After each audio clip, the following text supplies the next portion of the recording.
Hello, glad to see you on my channel. I really value it.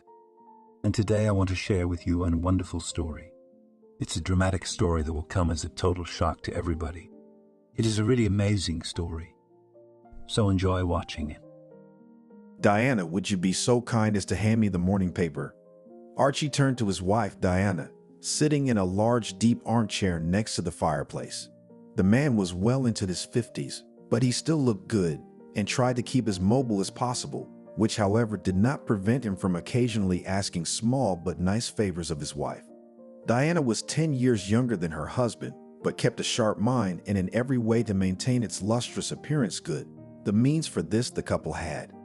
"Of course, darling," Diana murmured, and then rose gracefully from the long dining table where she preferred to drink coffee and handed her husband the morning paper, shining her new manicure in front of him. "Thank you, darling," Archie replied, smiling dazzlingly. From the outside, it might seem that the Stones were the sort of people who tended to live a somewhat pretentious and ostentatious life, but that wasn't really the case.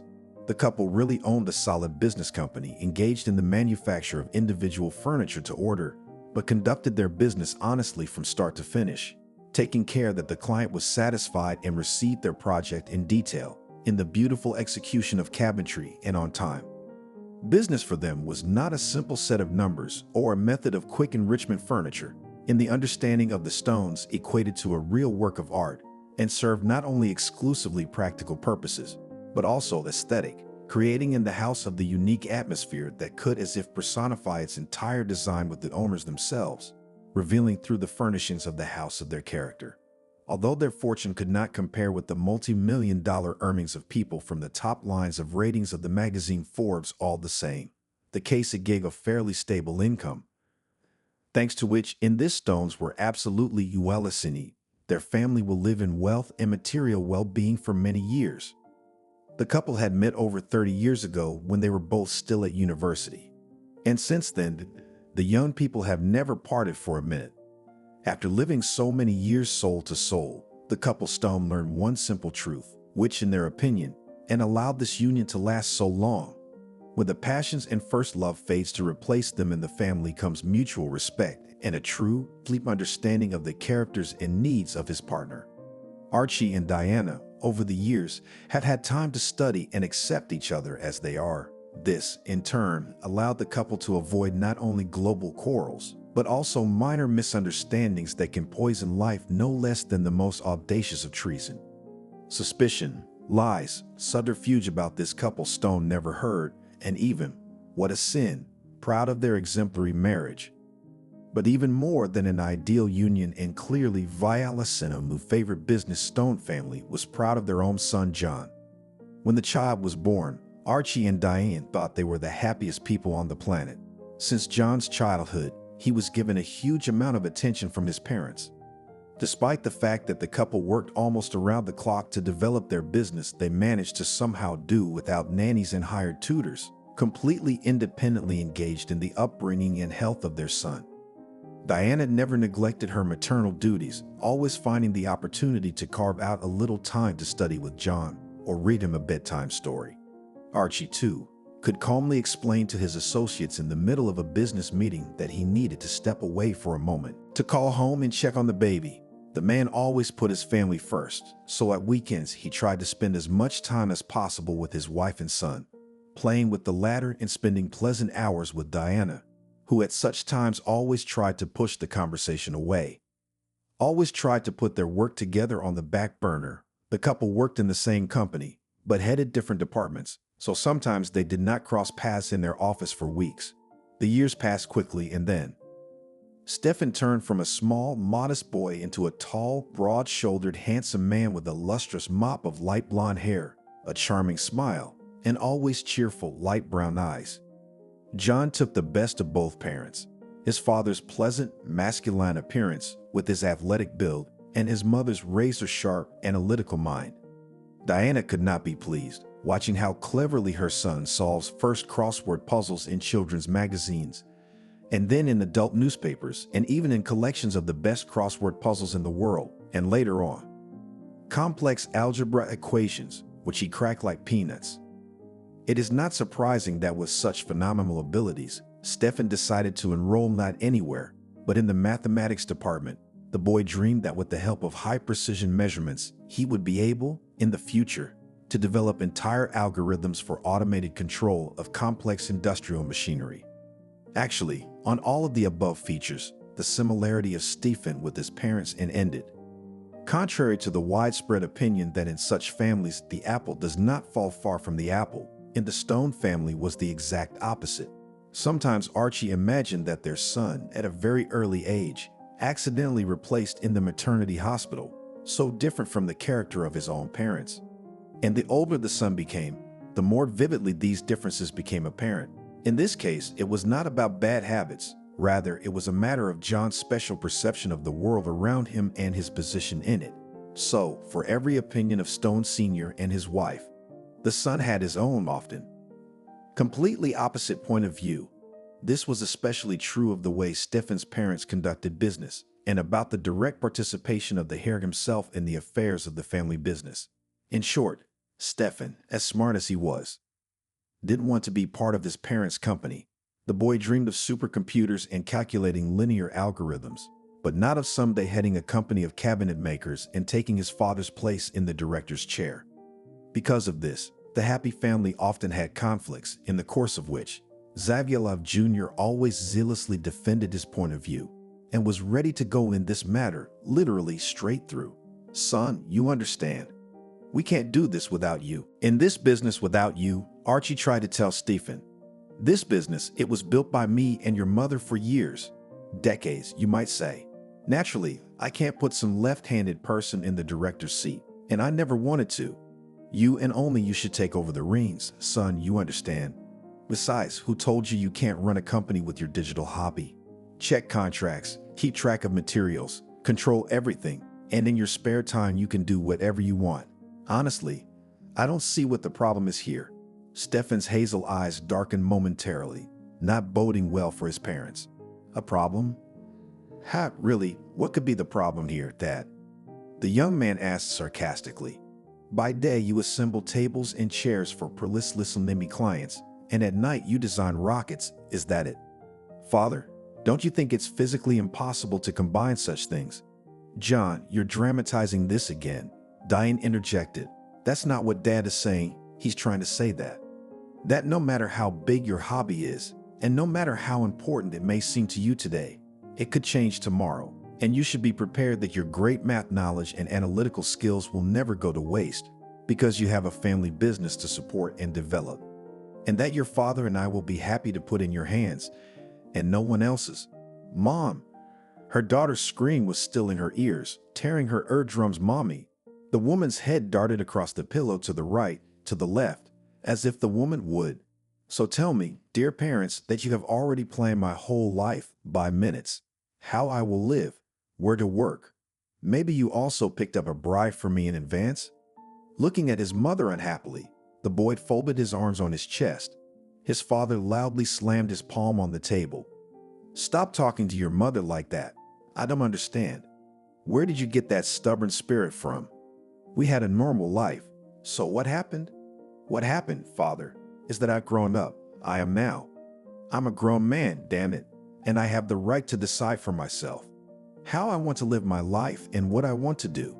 And yes, I do intend to get married. Just so you know, I'm not going to change my mind. Diana clutched her heart and slowly settled into the chair. Mary, she asked weakly, holding the lapel of her tweed jacket. How? But when? To whom? It seemed to the woman that the house suddenly ran out of oxygen, and she couldn't breathe. Diana, my dear, Archie cried out, running up to his wife. What can I get you, please? Water? Valerian? Whoa, Valerie, water and valerian. Finally, the wife was able to breathe out. The father of the family immediately rushed to the kitchen. On the way, angrily grabbed his son by the sleeve. Look what you've brought your mother to. Are you out of your mind? Who would say such a thing? Who would say such things like that? You should have told us on our wedding day. Go and apologize to your mother immediately. What kind of a revolutionary? Archie went to the kitchen to get the medicine. Stefan squatted down in front of his mother and took her hand. His indignation was replaced by concern for Diana's well-being. Mom, okay. I'm sorry I blurted it out so hastily. I just haven't had a chance to tell you about it yet. You've been going on and on about this internship. Head office, head office. You have to do an internship in our head office. So I had given up hope that you would give me something to decide for myself in this life. And Alice, she's wonderful, you'll see. Alice? Still in the same weak voice, the mother asked. What Alice? The one from Blossom's family of diplomats? A faint hope slipped into the woman's words, but Stephen only shook his head. No, Mom. Alice Walker. She's from my class, remember? The dark one. Diana's hopes were dashed. Yeah, she remembered who? This Alice Walker. What was that? Alice who came from a family of farmers? From the village? Oh. The young man's mother clutched at her heart again. At that time, her husband arrived with a glass of water in one hand and a bottle of valerian in the other. Here, my love. Come on, I have exactly 12 drops, as the doctor prescribed. The man gave the woman the life-saving medicine, gently holding her back. Diana took a sip and nodded her head toward her son, addressing her husband. All right, Archie. It's about time. Our son decided to marry a provincial. Everything. Studies, plans. It's all gone. He and his young wife are going to build rockets right in the middle of the field. Why? It'll be an interesting collaboration, promising. Stefan jumped to his feet, scaring his mother once again. Here we go. That's what I was talking about. You don't let me breathe without analyzing my every move. You mom should have worked in the civil service in the organs. You'd have all the criminals confess their deeds at once. You wouldn't even have to torture them. Your sarcasm would have done it all for you. Ah, well, stop the bickering, shouted at his son Zavialov Sr. Immediately calmed down and explained clearly. What's going on here? What provincial girl? What fields with missiles? Stefan, breathing more air into his chest, ruffled his wheat hair with his fist and began a detailed story. It turned out that their son had actually met Alice at university. They were both in their final year, but in different groups. As it turned out, the young man has long been looking at a pretty dark-haired girl with incredibly deep blue eyes, but couldn't quite make the first move. The fact was that Alice Walker always behaved very modestly, and against the background of her other classmates seemed too withdrawn. The girl did not attend general parties, did not go to clubs with the group, and did not tolerate alcohol. Instead, Alice preferred to spend all her free time or in the laboratory, where she tested different formulas and variants of algorithms from her last term paper, or in the library, where she constantly found new books on the subject of her diploma. The student did not hide her scientific ambitions. She very much wanted to win the final competition of student works, the main prize of which would be a study in a master's program on a completely free basis. A budget place at the school where Alice and Stefan were studying was almost always a rarity, and there was no need to talk about a master's program. Many students even took out a special loan to get the opportunity to study in their desired profile. That's why winning the competition, like anything else, interested Alice, and she did not intend to be distracted and spend her precious time on anything else but endless study and practice. With John Stone, the girl was brought together by pure chance. One day, Alice stayed in the laboratory, rooting over the next experiment, and accidentally forgot to turn off one clever apparatus, which helped in her work. Outside the window that evening, a thunderstorm was gathering long and hard, and at the moment when the girl was about to leave the study room, there was a sudden flash of lightning in the sky. The electrical charge instantly hit the lightning rod on the roof of the classroom building where the girl was studying at the time. Apparently, the lab's wiring failed, because the next second there was a menacing hissing sound, and the device exploded with a shower of blinding sparks. Alice cried out in surprise and fear, and immediately rushed into the corridor to look for help. At any moment, the fire in the lab was in danger of spreading outside the classroom. And that's when Alice bumped into Stefan, who was returning from his last class, thinking on the way about the topic of his future paper at the fall conference. The student literally stamped into the guy so that he just miraculously stayed on his feet. Walker. From surprise, Stefan didn't immediately realize that she might not even know that they were in the same department. What are you doing here? What's wrong? Alice's blue eyes widened involuntarily. How do you know my name? There's a fire. The lab's on fire. Just then, the tangy scent of smoke and burning plastic reached Stefan's sense of smell. On the opposite wall of the corridor began to dance fire glare, and only at this moment, the air around the young people literally shook with the sound of a fire siren. Were you there alone? There was no one else. Trying to shout the shrill sound, asked the girl Stefan. She shook her head negatively. The loud sounds frightened Alice, making her, against her will, cling harder to her companion. Stefan put one arm around the girl, and then they hurried out of the corridor. The firemen arrived 10 minutes later, by which time the lab room had almost completely burned out. After the fire was completely extinguished, the police also arrived on the scene, who, having drawn up a protocol, demanded explanations from Alice. The girl did not hide the fact that the fire started in front of her, and now tried to explain to the police and the rector how exactly it happened. The rector was, to put it mildly, not happy about what had happened.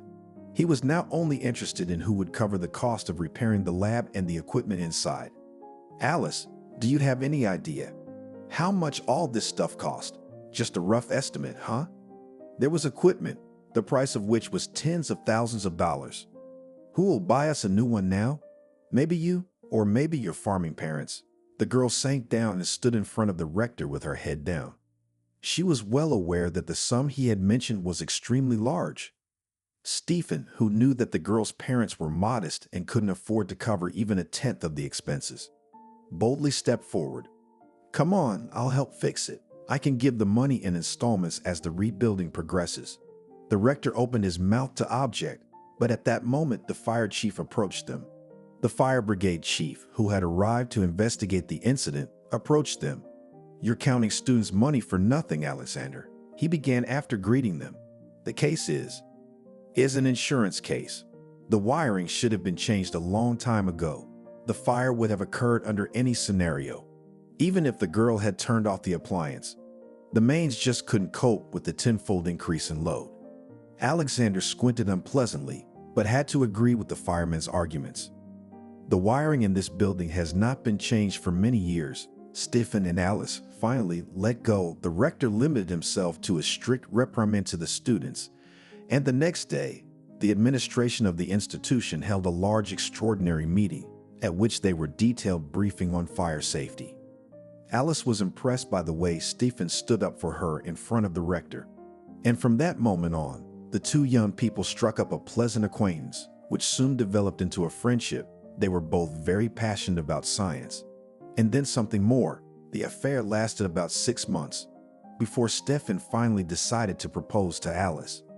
And now, embarrassed and stammering in the most emotional places, he was telling his parents, "So what's that supposed to mean? You've been dating for 6 months, and you for all this time, not even a single word, not a single hint did not mention that you have a girlfriend." Diana lamented, "Son, well, you just like a knife in my heart stabbed to my family, the most dear people. And you didn't say anything." "Yes, Stefan, it's not good," Archie muttered after his mother. "I don't argue. You probably have a good girl. But why get married in the first place? We could have gone out for a year or two, met. A lot of couples do that nowadays. Test their feelings, see how they feel." Stefan once again apologized to his mother and father, but now he looked more concerned, rather than guilty about his secret. "What's there to check, Dad?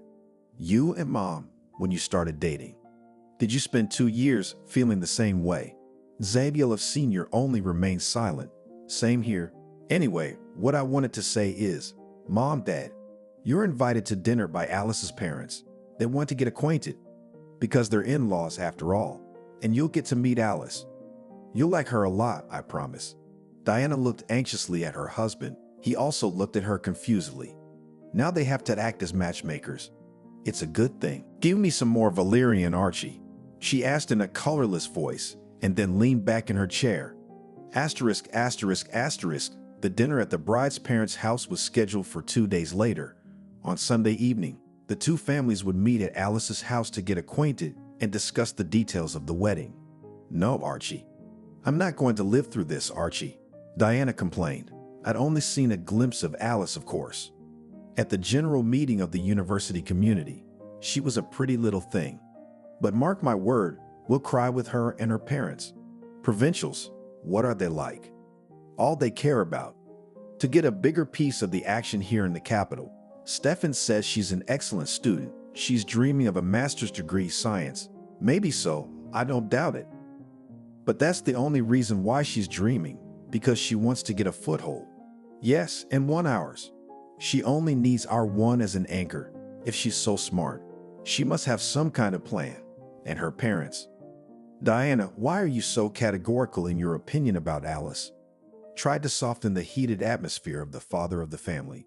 Do you think our son is so stupid that he will allow himself to be fooled at the last major?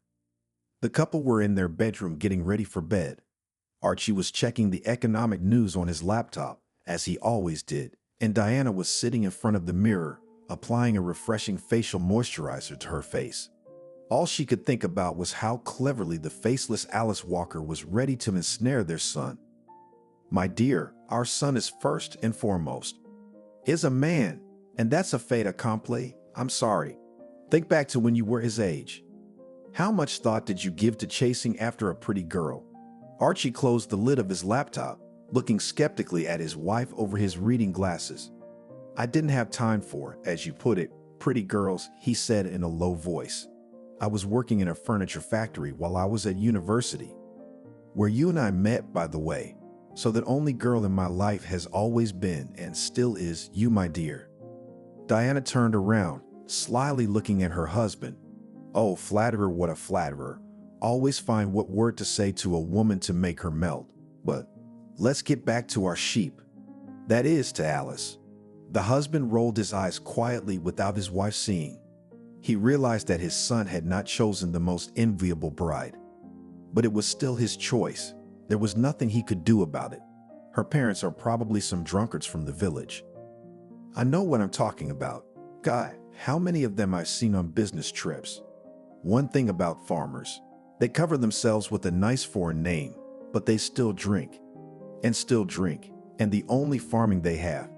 Only potatoes and zucchini, the woman concluded, smearing cream on her hands. So now we have to be related to these Alkanauts? No way. Their daughter is a piranha, of course.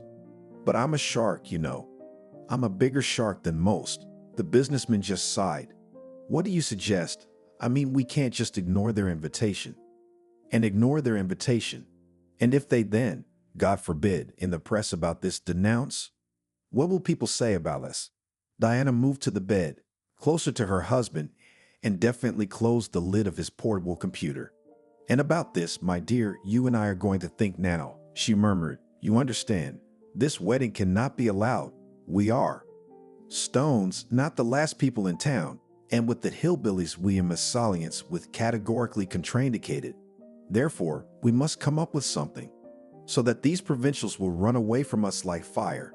Then it should be something, well, very unusual, suggested the businessman. They should be so hooked that they then went in shock for a week. Diana suddenly squinted. She clearly had some interesting idea, which she hurried to share with her husband. Why? It's an idea. You can beat the wedge out of the wedge, as they say. Jacob and the Walkers were preparing a big dinner party for their matchmakers, whom they would finally meet this Sunday. It was going to be a big dinner party, and it was important to make a good impression on their future in-laws. So they had the help of their daughter Alice and their future son-in-law Stefan.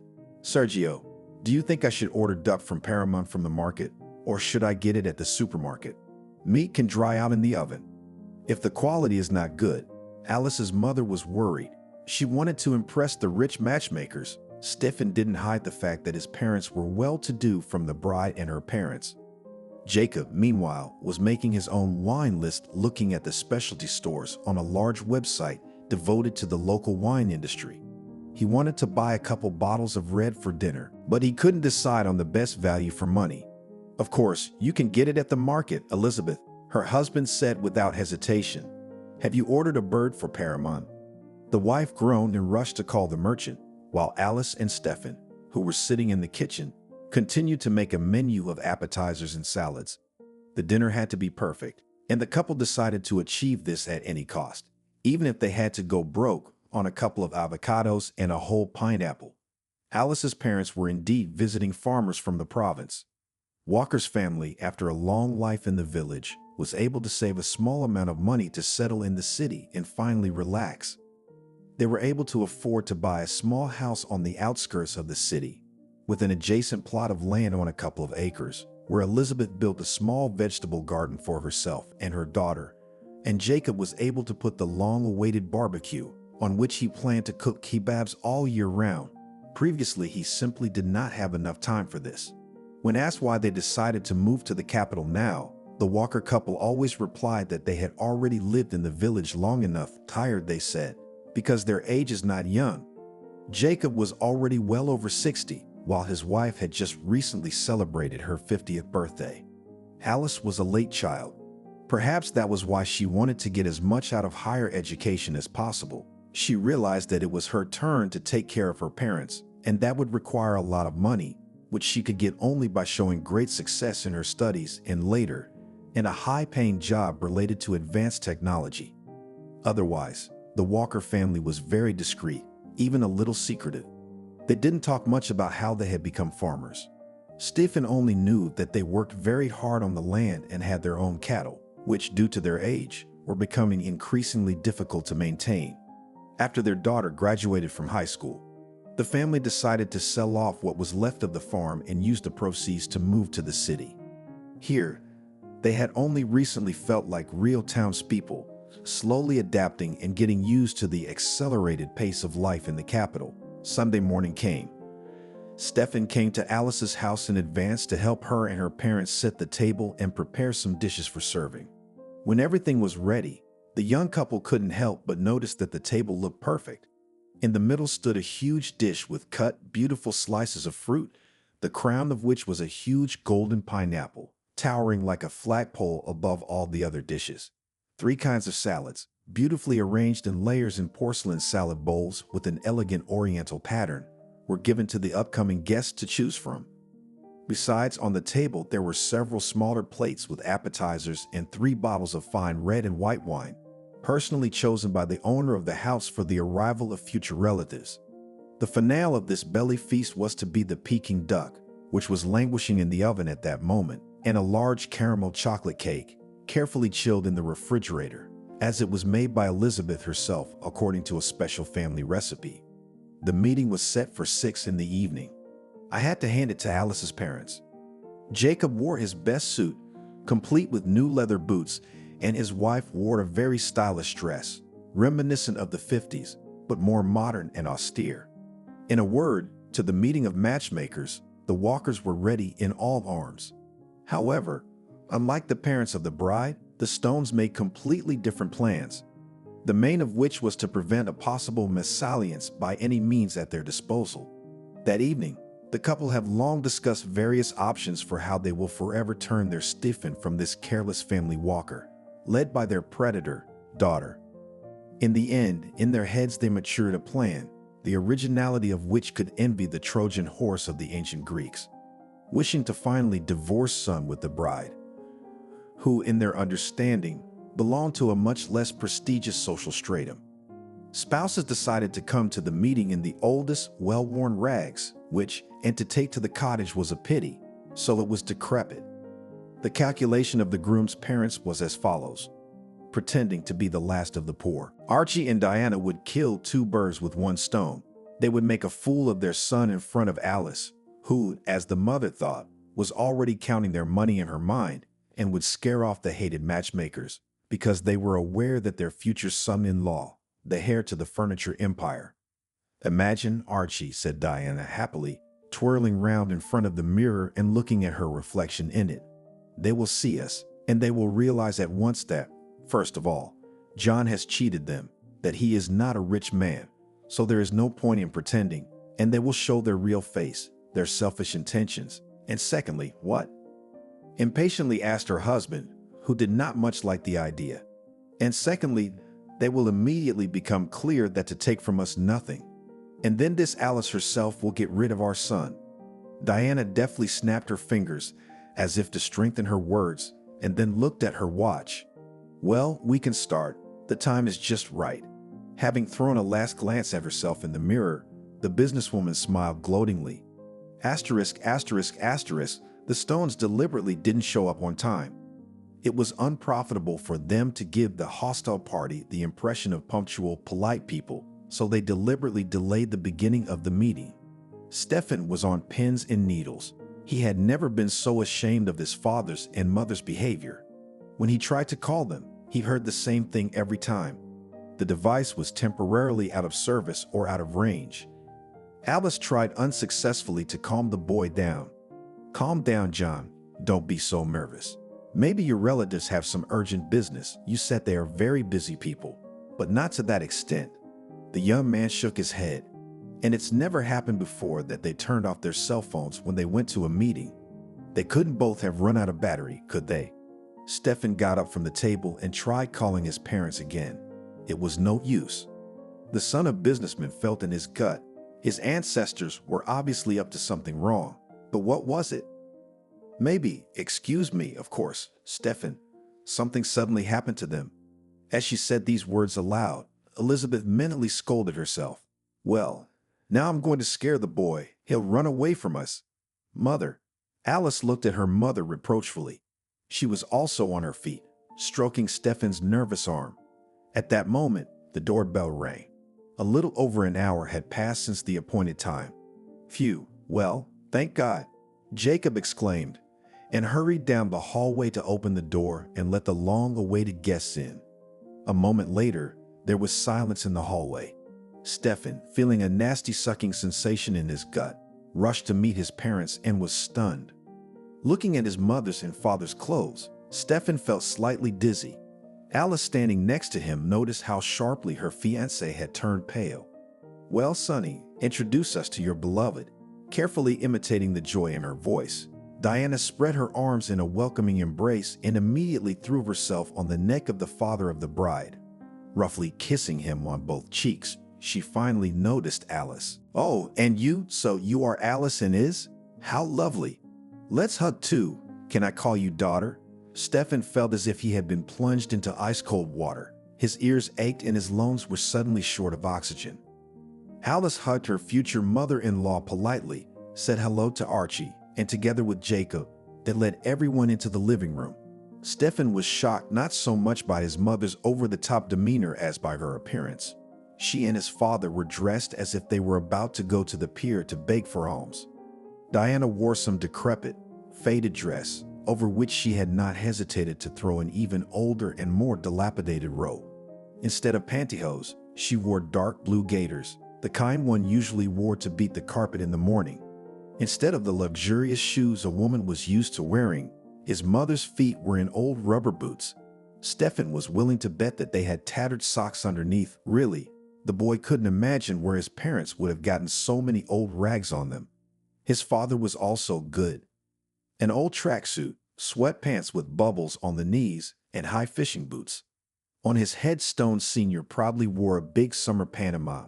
Well, just like a city madman, no less. Stefan stared at his parents with a mute question in his eyes, but they acted as if they were dressed like that every day.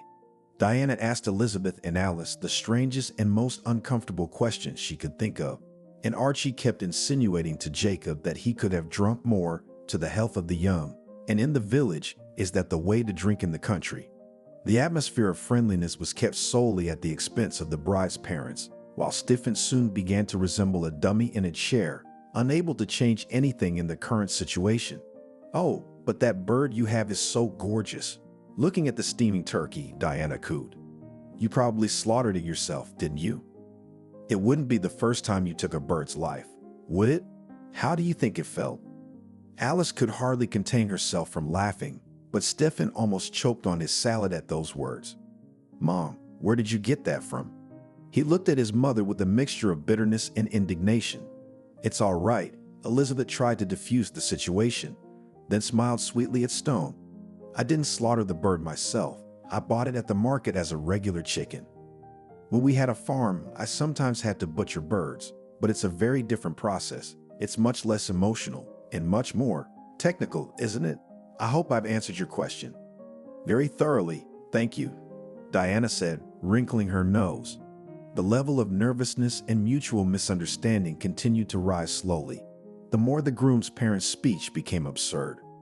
Meanwhile, Elizabeth and her husband looked at each other, wondering what motives Diana had in coming to dinner dressed as a homeless woman with a gorgeous shellac manicure. Did she really think that her $500 purse, now forgotten on the nightstand in the hallway, would not catch anyone's eye, as well as her husband's expensive watch, which he, however, honestly tried to hide in the sleeves of his shabby tracksuit? The Walkers, of course, immediately realized that everything that was going on, including the inadequate behavior of the matchmakers, only a prank. The only thing they didn't understand was the purpose of the joke. In any case, the parents of the bride did not want to spoil relations with the Stones at the stage of acquaintance, and therefore tried to treat their extravagant act with all the understanding inherent in them. Stefan, who was shocked by his parents' antics, noted to himself that the behavior of his future mother-in-law and father-in-law was worthy of real respect. Others, in their place, would have thrown out the careless matchmakers long ago. The Walkers, on the other hand, behaved as calmly and honorably as possible throughout the evening, and in the end they even called their future in-laws a cab when they complained that they had no money at all. "Jacob, I wish we had a place like yours," Archie jokingly patted Jacob on the shoulder. "But alas, not everyone can roast a turkey, not everyone can knead cakes." "It's true," Diana said, mimicking her husband. "I sometimes don't even have enough money for a streetcar fare, let alone a dinner party. Thank you for inviting us, my dears. Now we'll see each other all the time." The woman smiled dazzlingly at Elizabeth, who felt a little twitchy at the smile, which seemed a little predatory, but she was able to hold back her emotions. "You are always welcome," she said, and then went to her room to order a cab for the matchmakers. When the groom's parents left, Stefan, going after them, apologized to Walker for his mother's and father's behavior, and then stayed a little longer to talk to Alice. "Alice, you'd apologize to me too. I don't understand what came over them. They're completely different. Obviously, they wanted to stand it out in front of your family, but this..." Alice only laughed softly, hugging her lover. "Don't worry, I don't know what the older ones have in their heads. Maybe they are jealous of me. The main thing that we found out today, your mother has a great sense of humor. I have not laughed so much for a month, honestly." The bride assured the guy that in their relationship nothing will change, despite this embarrassment with dinner, only if he himself felt calm and confident next to Alice and her parents. "As long as you are not shy with me, everything is fine," she told him honestly. "The rest will somehow, yes, to settle. Alice, you are the best." Stefan exhaled and kissed her softly, then hurried downstairs, following his eccentric family. Stefan did not say a single word in the cab, but glumly looked at his father and mother, who, by that time, had already gone out of character, and seeing his son's mood, also preferred to spend the rest of the road in silence. Diana was very glad in her heart. It seemed to her that her number had produced the desired effect on Walker, and now they themselves would hurry to disassociate from such relatives as the Stones could become for them, and their daughter in turn would begin to look for a new, even richer victim. Archie was quite satisfied with his game. He liked his son's bride, of course, and her parents appeared to be decent people, but a poor little house like the Walker family had would be hard to find. How were they all going to live there? Of course, the wife was right. At the first opportunity, the parents of the bride will certainly want to move to the luxurious estate of the Stones. But now they will not be able to do this. The father of the family counted on the fact that the father and mother of Alice, recognized in the parents of the groom poor even more than they themselves, come to their senses and do not want to breed poverty. The man hoped that the Walkers could talk their daughter out of a hasty and unnecessary wedding. None of the parents thought at that moment what it was like for their son. Stefan was really worried about the impression that his mother and father had made on his white parents, and he couldn't wait until they were inside the walls of their house so that they could finally dot the I's and cross the T's. Late that night, there was a real scandal in the Stone household. "Oh my God, I can't believe you do such a thing. I love her," Stefan shouted in anger. Stefan's mother stood in the middle of the room with her arms folded across her chest, just as her son had done not so long ago. "Stefan, calm down. Son, we did it all for your sake, to keep you away from the influence of this family." "What are you talking about, Mom? What influence? You should have been dragged out of there by the collar. You were acting like two crazy people. The guy was pacing the room, waving his hands at every sentence. You better be careful with your words, son, the father threatened. I don't doubt that we may have gone a little overboard somewhere, but it was necessary. Have you seen how they live? I wouldn't be surprised if in a month the ceiling collapses on their heads at night. The place is in a state of total disrepair. So what? Where do you think they'll run to if that happens? To us, of course. And even if they do, so what? Are my wife's parents not worthy of sheltering in a cabinet maker's house? Or am I completely out of my depth and only members of the royal family are allowed to stay here? Diana theatrically clasped her hands. Come to your senses, son. Have you seen your Alice, so to speak, with the naked eye? No, but I have. I've been watching her all evening, and I want to tell you something. That Alice of yours is a tramp. Don't you talk about her like that, Mom. Dad, I don't care about her, but what about you? Do you think your behavior at Walker's is normal too? Dad thought for a moment before answering.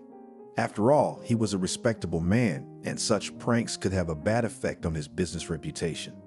Finally, he said, Stephen, I'm sorry, but Alice is no match for you. Your mother is right. I'm not saying that she's bad. I'm just stating a fact. You're from different worlds, son. Different layers of the social pie, if you want to use that term. The kid's frozen in place. He didn't expect such a betrayal from his family. Well, then I'm from the other world too, Father. I'm leaving. I'm going to live at Walker's with Alice in their emergency housing. Are you kidding me? Well, let's see how many days you'll come running back, son, the mother said, unless they feed you turkey every day.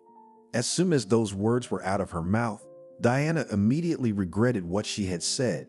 Her son looked at her with genuine contempt. I'd rather live with simple but honest farmers and the girl I love than to live under the same roof with snobs like you. The mother pressed her palm to her face in surprise, and the father, on the contrary, suddenly became furious. How dare you call us that?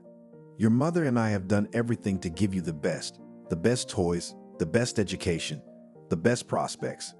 Mind you, Stephen, if you leave now, you won't get a penny of your inheritance. I'd rather give it all away to orphanages than feed some beggars. Not a single vein trembled on my son's stony face. Well, give it away. Give it all to the children. Maybe then, and really then, some good will come of this money. It's all tables and chairs. Good luck. Your low-life son goes to live with an unwanted farmer fiancé. Finita la comedy. With these words, Stephen bowed jokingly to his parents and, cursed by his father, quickly disappeared behind the doors of the manor. At that moment, Diana regretted for the first time in all her time what she had done with her son's life. But she could not change anything she had done. For a while, she stood in the middle of the living room, listening to her husband cursing at Stephen, and then slowly retreated to her bedroom. It took her a few hours to realize that they might never see their beloved child again. Despite her parents' protest, Stephen and Alice's wedding took place. Exactly 1 month after the young man left his father's house in a modest cottage, Walker celebrated a quiet but beautiful celebration. The house was decorated with many colorful balloons and real wildflowers. Alice loved them very much. The wedding may not have looked as luxurious as it could have if Stephen had his parents' money, but the general atmosphere of the festivities was favorable to him. Home cooking, friendly and so simple relatives of his young wife, nice sit-downs in the summer kitchen to the sound of a 6-string guitar, good old songs about people and their sincere love in the difficult post-war time.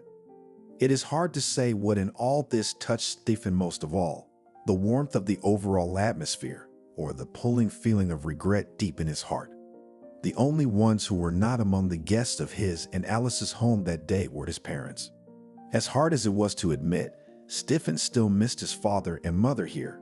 He would have loved to share this wonderful moment of growing up with them, to see the tears in Diana's eyes and the reassuring smile on Archie's face. But alas, they had made their own choices. 3 weeks before the ceremony, the Stones received a written invitation to their son's wedding in the mail. A simple envelope of heavy paper and a cheap card with white lilies could not convince the father of the family that their son has already grown up. In the end, even though the mother wanted to go to the wedding and forgive everything to her bad John, Archie decided otherwise. It's all right, Let him suffer a little. It's good for him," the businessman said in an iron voice and crumpled the thin card in his strong fist. He wanted his independence, his freedom, so let him enjoy it without our participation. So it turned out that his parents ignored Stefan's invitation and decided to teach him a lesson. They still hoped that he would come to his senses and leave his compromising fiancée and return home at the last moment, back to the family nest. However, 1 month passed, then the second, then the third, and the prodigal son did not return. Trouble came when he was not expected. One day, Archie unsuccessfully bathed in the pool and managed to catch bilateral pneumonia. The disease developed rapidly and in a few days literally baked the unfortunate businessman. Feeling that he himself is not able to cope with this overpowering disease, the man still decided to lie down for long-term treatment in a private clinic, where he promised to put him on his feet. But only a miracle, even for a very large amount of money, and did not happen. The condition of Stone Sr. every day only worsened. Then the doctors were forced to put him in an induced coma. Diana found herself all alone, face to face with her husband's business, and here the woman is not on a joke scared. There came a moment when the case of her husband and her entire family really became no one to pass. Suitable candidates, even for temporary management of the company, was not even close. And those who were available did not have the necessary for Stone's share of professionalism. The businesswoman was forced to put all production on pause.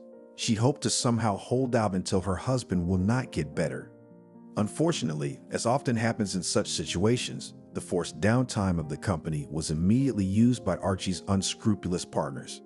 At the general board of directors, the general owner of the company was decided to recognize temporarily incapacitated, which meant that any of the owners of shares from among the managers of the company could safely sell their shares and profitably get out of the unprofitable business.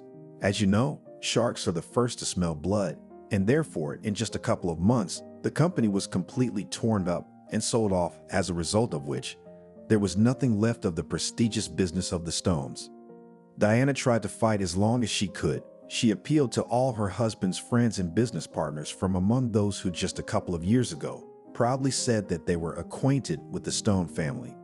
But now everything has changed. No one wanted to hear about the businessman lying in a coma and had almost no prospects for recovery. The woman did not immediately realize the fact that her family was absolutely devastated.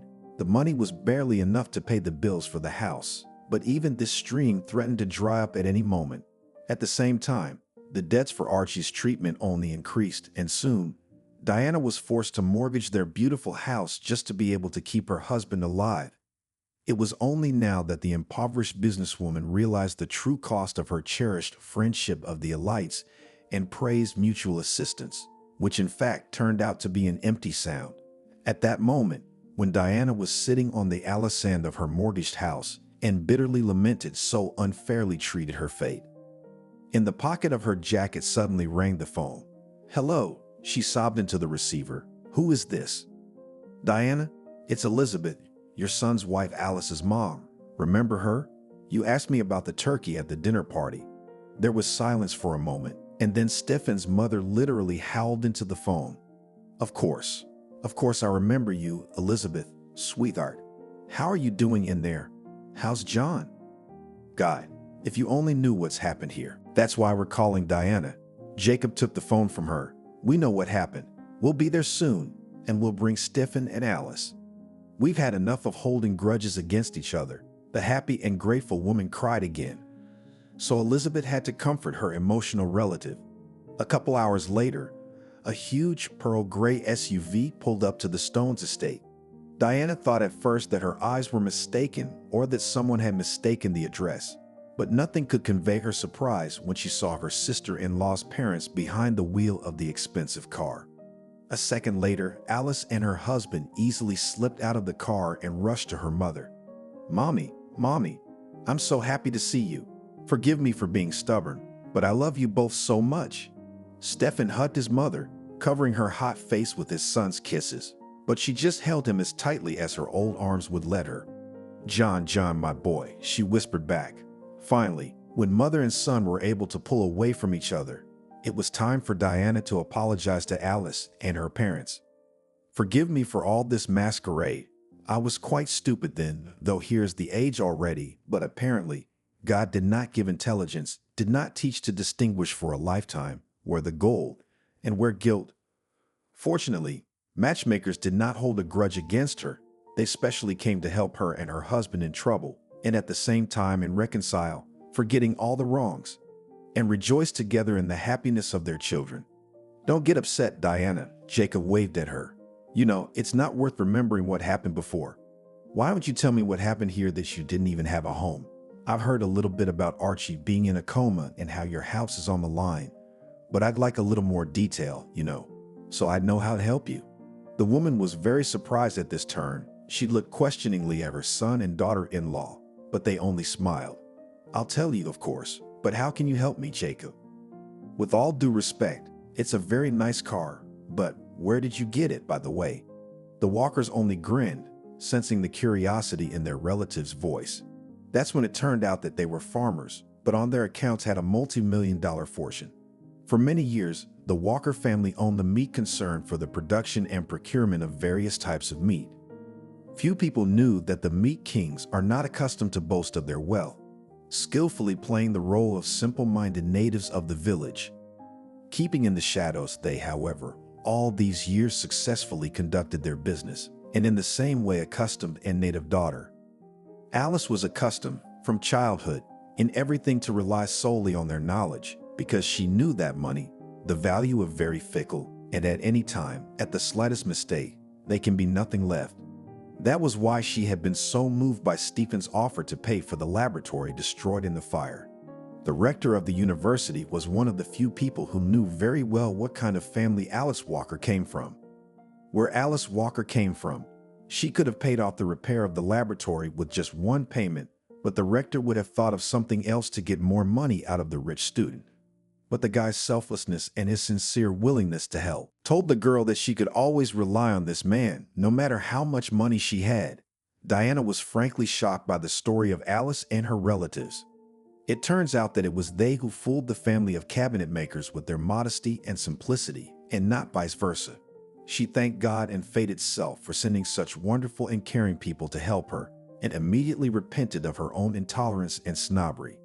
Having embraced and forgiven each other, the matchmakers began to act. First of all, the Walkers paid for Archie's operation, which was successful and allowed to bring the man out of a medically induced coma. The businessman was quite surprised to hear the side of his wife and newfound relatives. After learning that the matchmakers really saved his life, Zavialov also repented and sincerely apologized to his sister-in-law's family. After that, the meat kings threw all their energy, connections, and a lot of money to rebuild Stone's business. Archie, who was at this time in long-term rehabilitation, as he could for his part, helped to pull his own business out of bankruptcy. Of course, a lot of things were irretrievably destroyed, but they still managed to restore something. Now the spouses have a much smaller company, which helps them learn to live within their means and to value every ruble they earn more than before. But with their relatives, the Stones maintain the most reverent and kind relations. They often visit each other and do not hesitate to receive Walker in his own, now more compact, cottage built, by the way, just next to the house of the children. In addition, both families are now expecting a new miracle, which should happen in the next 9 months. Alice turned out to be pregnant and will soon give her parents and parents of her favorite husband a wonderful grandson or granddaughter. The girl has not had an ultrasound yet, so everyone is in for a big surprise. Elizabeth returned home after university as usual. Entering the apartment, the girl immediately realized that something was wrong. There were no lights on in the rooms, even though her father was home. Elizabeth quietly walked to his bedroom. John was sitting on the bed with some papers next to him. "Hello," she said quietly. "Why are you sitting here in the dark?" Elizabeth's father quickly gathered the papers into a pile and put them in the bedside table. "I didn't hear you come in," John said with an ill-concealed sadness in his voice. "Dad, is something wrong?" Elizabeth asked excitedly. The man didn't know how to tell his daughter that her mother had been kidnapped by the criminals he had once caught. He didn't know how to tell Elizabeth that his wife might not come back, and most importantly, how to let her know that she too was in danger. "Elizabeth," the father began to say, "please sit down. We need to talk." The girl obediently sat down next to him and looked at her father carefully. "The thing is that, Ma," the man tried to find the right words. "She disappeared. She didn't come back from her shift this morning. I called her, but she didn't answer. And no one at work knows anything about where she might have gone." John couldn't tell his daughter the truth, and he didn't know if it made any sense. So he simply told Elise that his good friends would be looking for Diana, and there was nothing to worry about. But at the same time, Elise had to be very careful and attentive. Now he himself will drive the girl to the university and then pick her up. The man also asked his daughter to limit contact with all his acquaintances for a while and not to go anywhere out of the house, especially when he is at work. The girl did not particularly like this arrangement. She tried to object, but her father was able to convince her of the need for these actions, and Eliza agreed to his conditions. Meanwhile, John involved all his connections in the search for Diana, but everything was in vain. They couldn't find the slightest clue. Whoever had kidnapped her had done everything without a trace.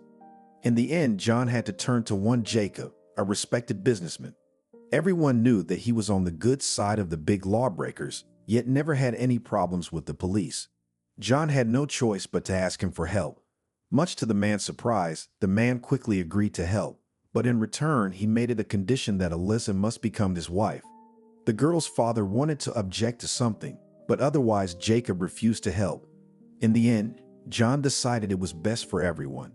At least this way, Eliza would be well protected, and it was unlikely that anyone would dare to cross Jacob by doing something to his wife. When the man returned home, he kept thinking about how to inform his daughter. Unable to think of anything better, John told her as it was. He went into her room, sat down on the couch, and spoke. "Eliza, this isn't easy for me to say, but I have to do it. What happened? Did something about Mom get out? Has she been found?" "No, I don't really want to talk to you about Mom right now." "Then what is it?" "Elizabeth, you have to get married." "What do you mean?" The girl was surprised. "Listen to me. It is simply necessary. I can't protect you all this time. I'm very afraid that something will happen to you, so I just have to protect you in every possible way." "Do you mean that now?" "Yes, Elizabeth, he's a good man. He has everything. He would never hurt you. Daughter, this is really necessary. Just listen to me, please. And let's not make a tragedy out of this." "Dad, do you realize what you're saying? You're gonna marry me off to a nobody when I'm 18 years old. I haven't seen life yet." The girl started to shout. "Why do I need some strange husband? I don't want to. I can defend myself." John had nothing left but to convince his daughter of the necessity of this marriage. So he calmly, trying to get through to his daughter, began to tell her the truth about what was really going on in their family. It was difficult for John to find the right words not to frighten his daughter, but at the same time to convey to her the complexity of the situation. So he began the story from afar. "I don't know if you remember or not, but we didn't always live in the capital. We once moved here from a small town because of my promotion. I helped solve a case involving a group of drug dealers. Those guys were shut down almost immediately and for a long time, but they remembered me well. All these years they've been plotting their revenge, and now they've gone on the offensive.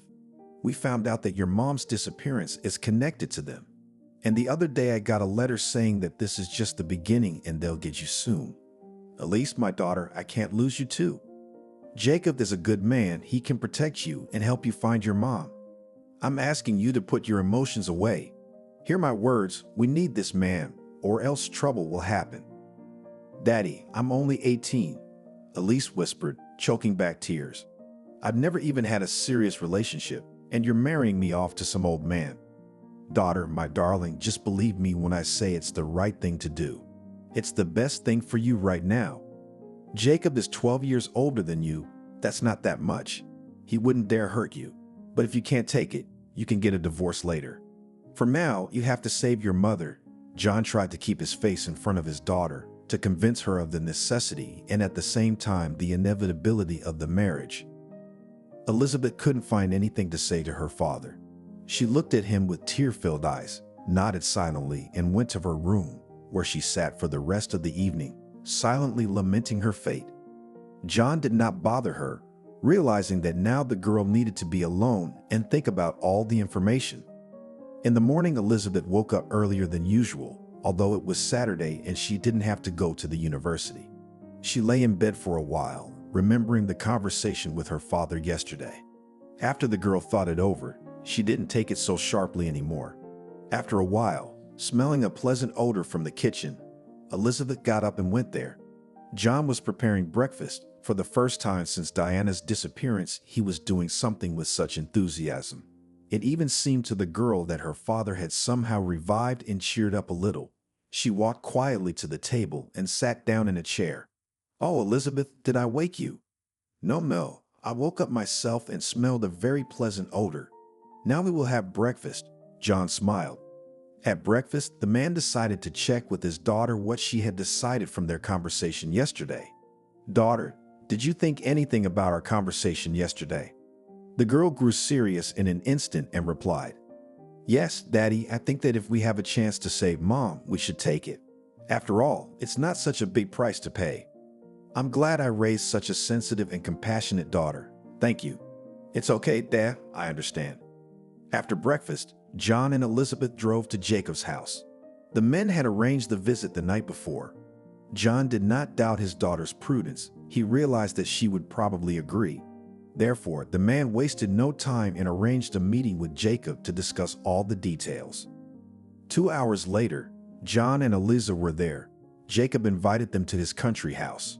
They were met by a security guard and, after checking their IDs, escorted into his boss's office. Jacob was sitting at his desk, looking over some papers. Elizabeth immediately noticed that the man looked very solid and expensive, yet young. When John entered the office, he said hello loudly. "Good afternoon, Jacob, and we're here as agreed."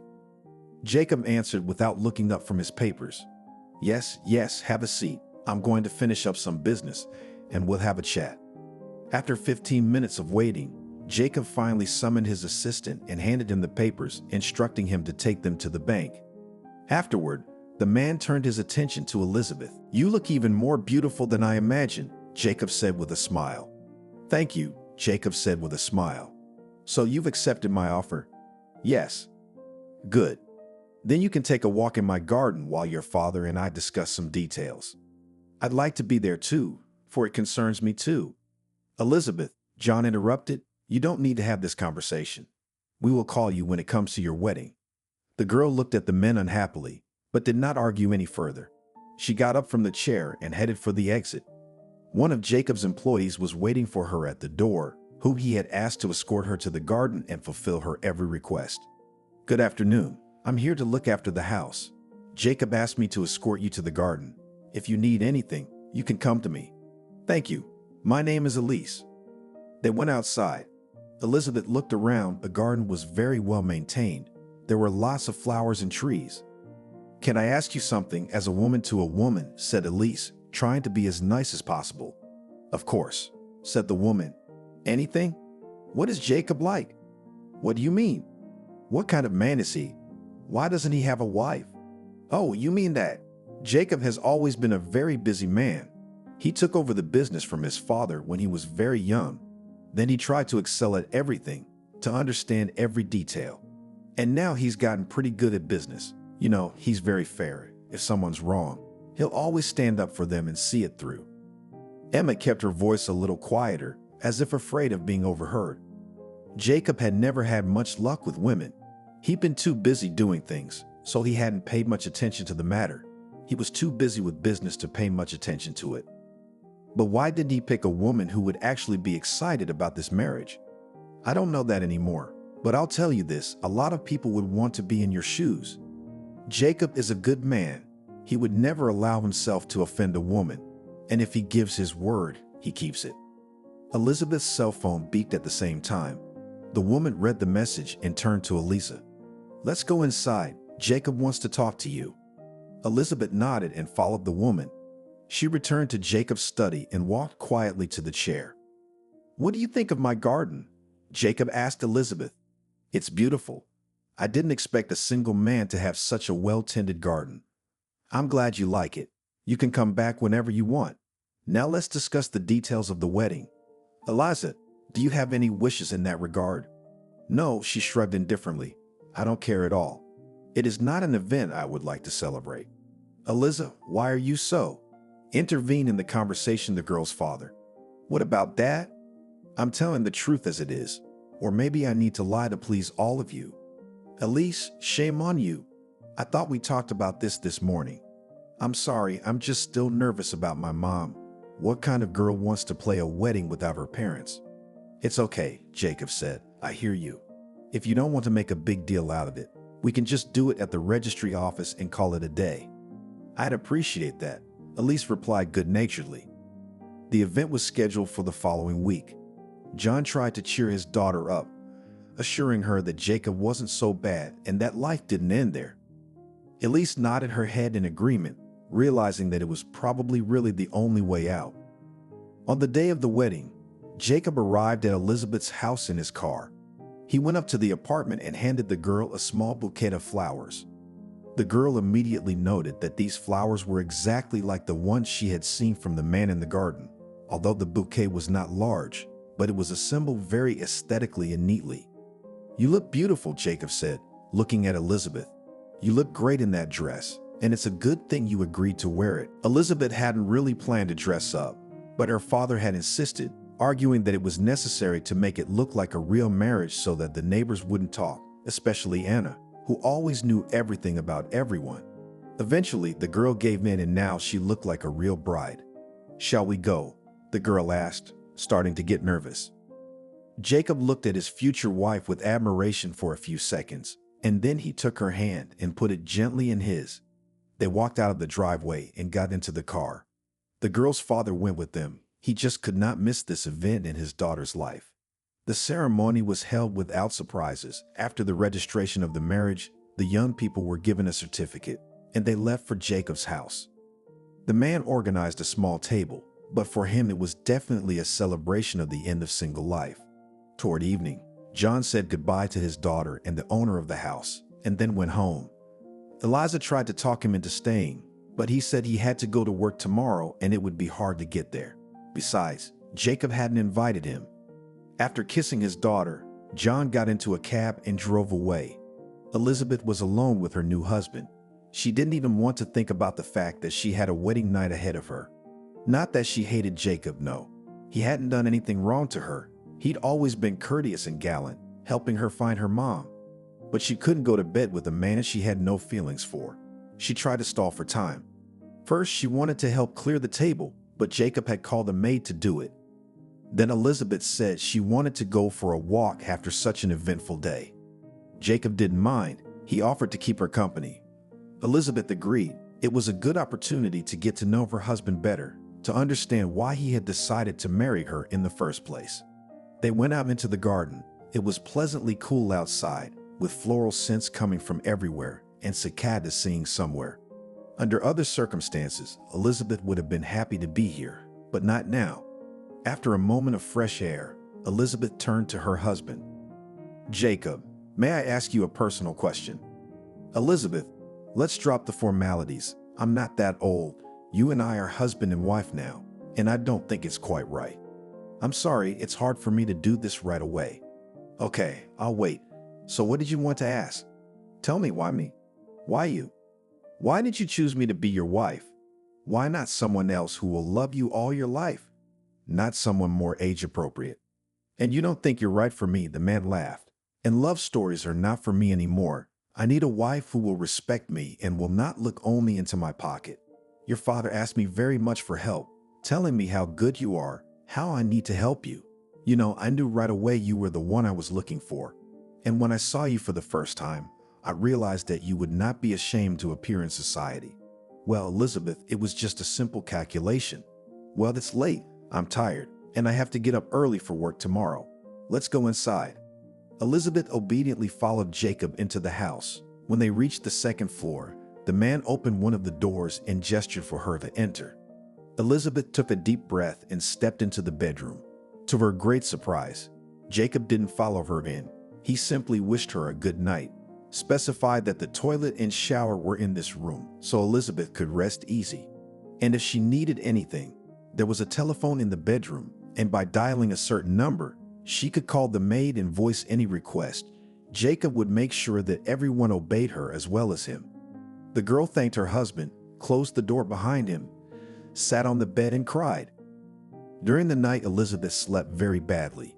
She woke up every now and then and listened to see if someone was coming. She was afraid that Jacob would change his mind and decide to fulfill his marital duty, but all was quiet. It was not until morning that Elizabeth heard a light knock on the door. She quickly threw on the terry robe she had found in the bathroom yesterday and opened the door. It was Elizabeth. "Good morning, Elizabeth." "Hello. Jacob asked me to invite you to breakfast." Thank you. I'll be right down." Elizabeth closed the door and went to the mirror. "No, you can't sit at a table like this in a decent house," she said aloud, "but not to put on a wedding dress." Looking around, Elizabeth stopped her gaze on a large closet. It was unlikely that the girl could find anything suitable in it. So, without understanding why, she went to the closet and opened it. A huge selection of outfits appeared before her eyes. This was nonsense. How could they have thought of everything so well? Or maybe it was someone else's clothes. But having enclosed a couple of dresses, Elizabeth chose one of them. The size was exactly hers, and the dress looked just fine. She walked down to the table like that. Jacob was already drinking coffee, reading something on his tablet. "Good morning," Elizabeth said softly. "Good morning," Jacob replied, and looked up at his new wife. "I see you found your new outfits. Good choice. It looks great on you." "Thank you." Elizabeth smiled with the corners of her lips. "Have a seat." She sat down on the chair opposite Jacob. Elizabeth brought her breakfast, and Elizabeth silently ate. "What are your plans for today?" Jacob asked. "I'd like to go home and get some things," Elizabeth said, and then hesitated a moment. "May I?" "Why do you ask me if I can or can't?" Jacob said with resentment in his voice. "You're free to do whatever you want. I'm not forcing you to do anything. If you want to go home, go home. If you want to go out with your friends, I'm not holding you back." "I understand." "Okay, I won't ask you again." "That's great. I suggest you go home with me. I have something to discuss with your father, so I don't see the point in going separately. The only thing is that I have some business to take care of, but it's only for a couple of hours, and then we can go." "All right," Elizabeth said. "You're doing fine," Jacob laughed. "I wish I were." Elizabeth said nothing and continued eating her breakfast. When she was done eating, she got up from the table and wanted to go to her room, but Jacob stopped her. "Wait, let's make a deal. You wait for me at home now. I'll go to the office, and then I'll pick you up and we'll go to your father's." "Jacob, I just remembered. Dad said he had to go to work today, so I don't think you'll catch him there." "Yes? All right, I'll take care of it somehow." After that, the man said goodbye and went to work, and Elizabeth stayed in the house. Out of boredom, the girl decided to walk around the house to see what there is here at all. Despite the fact that from the outside the house seemed small, inside it was just huge. There were many doors that hid some rooms. Opening one of them, Elizabeth found herself in a gym where there were several exercise machines, and all the walls were covered with mirrors. In another room, she found a rather spacious bathroom with a jacuzzi in the middle. The third door hid Jacob's office. Elizabeth knew that, but she decided to look inside anyway. Oddly enough, the door was locked. Elizabeth continued her tour of the house. She found a few more bedrooms and showers, a kitchen, and a pantry of sorts, where all sorts of things were stored. "You can't come in here." Elizabeth heard the housekeeper's guilty voice. "I'm sorry, I was just wondering what's in this house." "It's all right. If you need anything, you can ask me." "What's in this room?"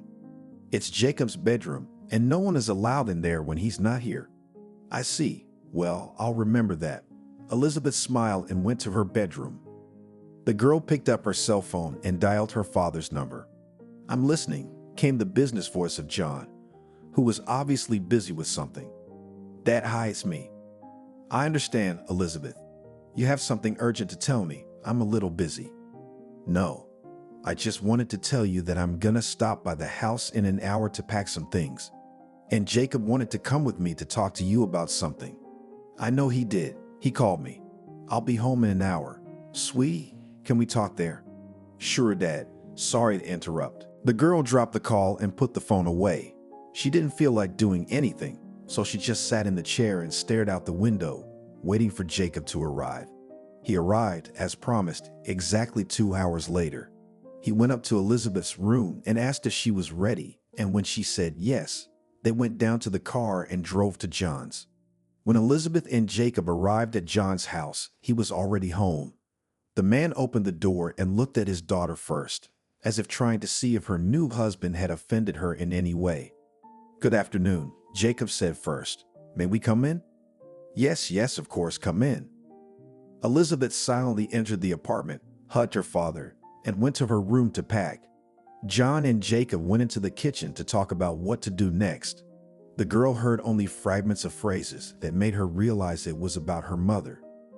Jacob had managed to find out something, but it wouldn't be possible to save the woman so easily, so it had to be done cleanly, thoroughly, and for sure. A short time later, John entered his daughter's room. "How are you, Elizabeth?" "All right," even better than she expected. She realized at once that her father was interested in Jacob's attitude toward her and how last night had gone. "Jacob didn't hurt you?" "No, Dad, I'm fine, really." "It's good that it's good. He promised me he wouldn't hurt you." "Did you guys go over everything you wanted to talk about?" "Not exactly. We're all going to Jacob's house together now. I've arranged a vacation at work, so I'll stay with you for a week." The man smiled slightly, though his eyes were sad. All this talk about Diana was upsetting him. "Did you find out anything about Mom?" "Yeah, there's something, but it's too early to tell." Back at home, Jacob explained that what was needed now was for the kidnappers of Elizabeth's mother to think that they had all gone somewhere else. John took a leave of absence from work, and Elizabeth temporarily stopped going to the university as well. The plan worked, and within days, a courier was caught delivering the letters. After Jacob's men had worked with him, he gave out some information. Of course, it wasn't enough, but now they knew what direction to go and where to look. To avoid suspicion, John returned home, and Elizabeth and Jacob visited him periodically, so as not to be seen by the kidnappers. Everything seemed to be going as it should, except for one annoying boy who tried to contact Elizabeth, but Jacob could handle that with a little force. Elizabeth was slowly getting used to her new life. She was even beginning to like Jacob's courtesy. Even though they still lived as neighbors, she wanted to get to know her husband better, and he was only too happy to do so. The man was eager to talk to his wife, but it was more like a conversation between two friends. As time went on, Jacob finally had complete information about Diana's whereabouts, where Diana was and who her kidnapper was.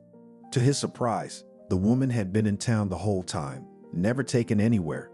Still, you couldn't just go and pick her up. You needed bait. "What are we going to do?" John asked Jacob on his next visit. "The only way out is to frame Elizabeth." "Are you out of your mind?" John was outraged. "Quiet. You don't have to talk to me like that," Jacob said calmly. "My men will keep the situation under control, and nothing will happen to Elizabeth." "Hell, yes, I'm as worried as you are. But there's no other way out. If we play it straight now, they'll figure it out and take Diana somewhere we won't find her. We only have one chance. I can't risk my daughter's life. I've already lost my wife, and I can't lose my daughter now. I assure you, nothing will happen to Elizabeth. As soon as they are with her, we will take them all and get Elizabeth and Diana." "I agree," suddenly came the voice of the girl who had been eavesdropping under the door all this time. "If it will help save Mom, we should take that chance." "Elizabeth, but it's very dangerous." John tried to object. "What if things don't go as planned and I lose both of you?" "Dad, if Jacob says everything will be all right, then it will be all right. I have no reason not to trust my husband." Jacob looked at Elizabeth with interest. She had never spoken of him that way before, and he was pleased. Now he realized that their relationship had reached a new stage. "But daughter..." "Dad, don't talk me into it. I've decided I have to go, so I will." "Jacob, what do I have to do?" "It's nothing complicated. You're going to your father's tomorrow night alone. I think they'll meet you there and take you to the base. We'll follow them and use the surprise effect to pick you and your mother up. Only you'll have to pretend you don't know what's going on, much less expect help. Can you do that?" "I think I can." "Good girl." John didn't approve of his daughter's dedication, but he agreed. But he also made it a condition that his staff would take the bastards. Jacob's only request was that they not interfere prematurely and mess things up. The next day, as planned, Elizabeth drove to her father's house in the evening. Two masked men were already waiting for her in the entryway. They put a bag over her head, dragged her into the car, and drove away. Jacob's men followed them. Jacob's men stayed in John's apartment in case anyone else showed up. Meanwhile, the girl's father waited for a message with the coordinates of the kidnappers. 2 hours later, the car with Elizabeth's kidnappers stopped. They pulled the girl out and dragged her somewhere again. At some point, they stopped her and removed the bag from her face. Elizabeth looked around. The atmosphere resembled a nightclub. Music was playing. Men and half-naked women were sitting somewhere. Soon a tall, dark-haired man approached her. He looked at her face for a few seconds and then spoke. "Well, we have met, and you are even more beautiful than your mother. You're gonna be a star. What's going on? Who are you? What do you want from me?" Elizabeth asked fearfully, remembering not to give herself away. "We are your new employers," laughed the man, and everyone else immediately picked up his laughter. After laughing, the man told them to take Elizabeth to the locker room and dress her in an appropriate outfit for her debut. One of the kidnappers led the girl into some sort of closet, pulled out a sort of swimsuit from the closet, and tossed it to Elizabeth. "Get dressed," he commanded in a squeaky voice. "Why? Don't you get it? Alex is in charge here, and he ordered you to get ready for your debut. So get a move on and don't do anything stupid. Will you at least turn around?" Elizabeth was trying to buy some time. "No way. So you can try to trick me?" "No way. Get change. They're waiting for you." The girl began to slowly pull off her clothes, while her escort stood in the doorway and watched her with an eager gaze. When Elizabeth took off her clothes and was left in only her underwear, she looked pitifully at the man watching her. The girl had only one thought in her head. Why is no one coming to her rescue? What if something went wrong? Why are you standing there? Keep going. You don't have much time. "I can't stand being stared at," Elizabeth said, turning away. "Get used to it," the man laughed. "Now you'll be stared at all the time. And not just staring. Please, I have nowhere to go. You've blocked the only passage. I'm not going anywhere. Turn around, please." "I thought I said no. Or do you have a memory problem? Can I at least cover myself with the closet door? You'll see me like this." The man was clearly sick of all this talk and waved his hand in agreement. Elizabeth quickly grabbed her new outfit and rushed toward the closet. A couple minutes later, she was ready. The new costume barely covered her body parts, so she covered her arms and walked out of the closet. "I'm ready," said the girl. "Finally. Come on, you've been waiting a long time. What do I have to do?" "Show yourself how beautiful and skillful you are. If you are a good girl, you might even earn a reward."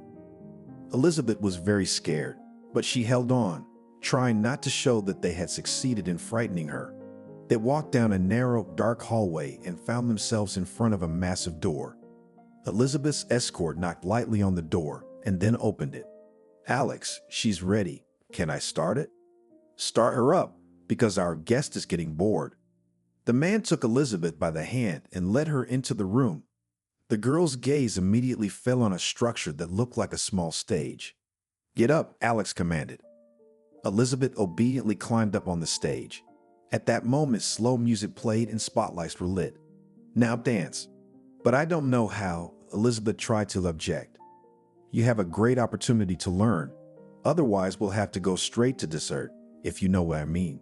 The girl's insides grew cold, and now the thought that help might not come in time became more and more intrusive.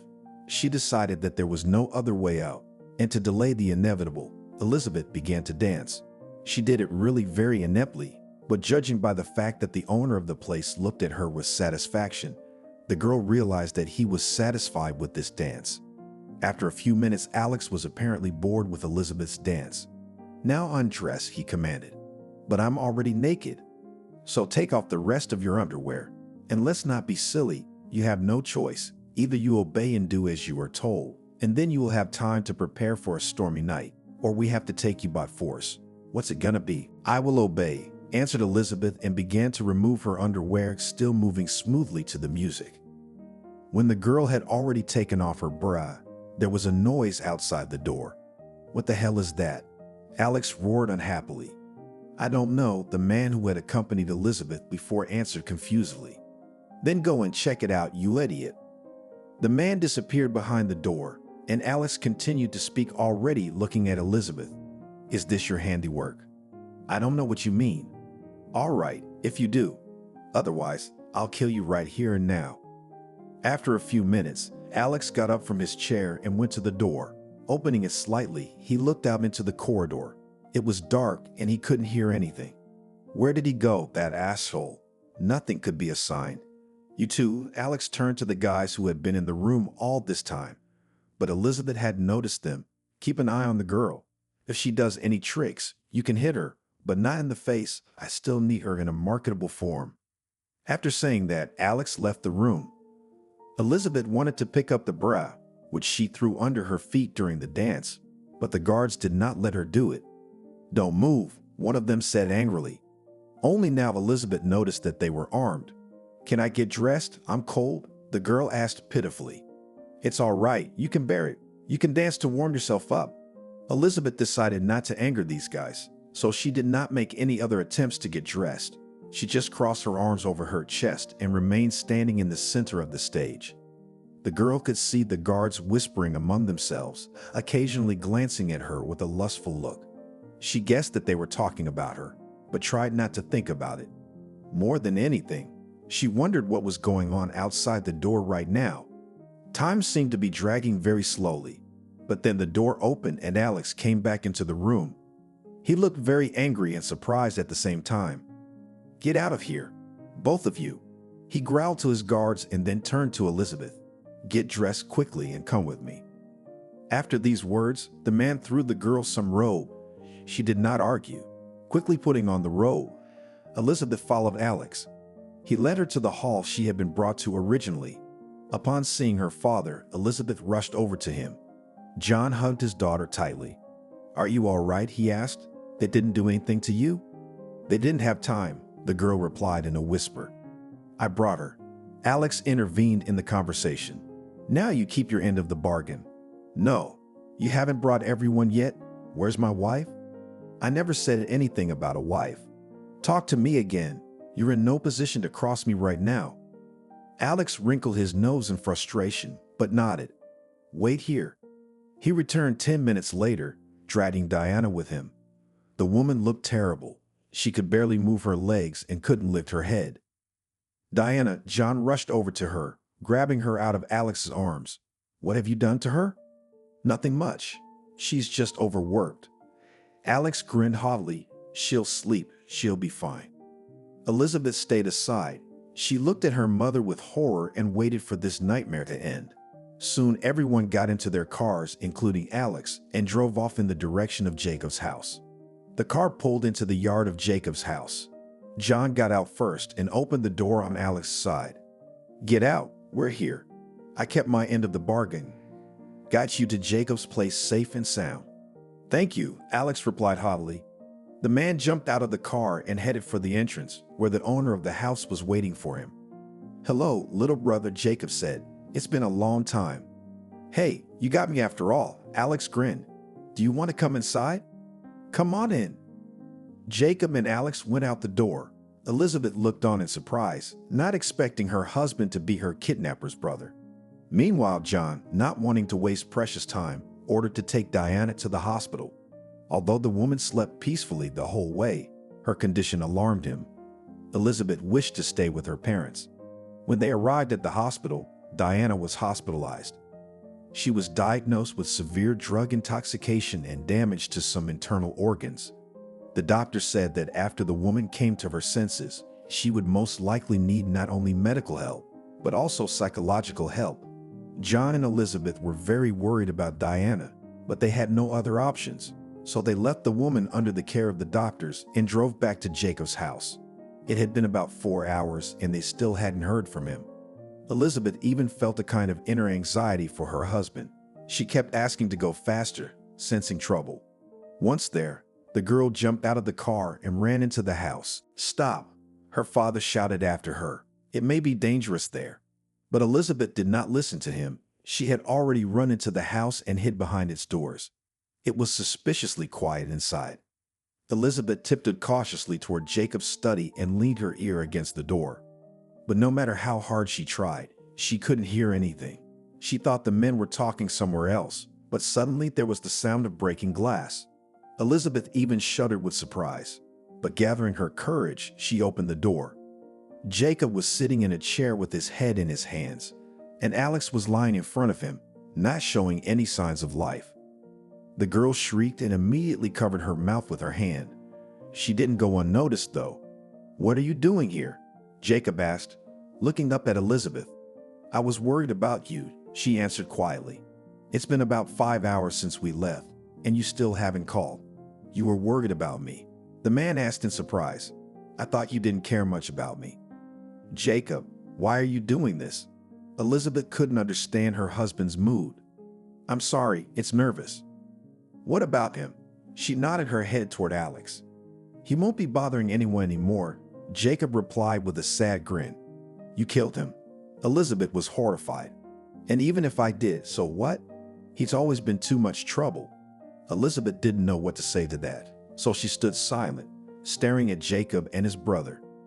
The silence was interrupted by the voice of the master of the house. "You're probably wondering what happened here." "Yes," the girl said briefly. "Then I will tell you. I've kept this secret for too long. Alex was my paternal brother.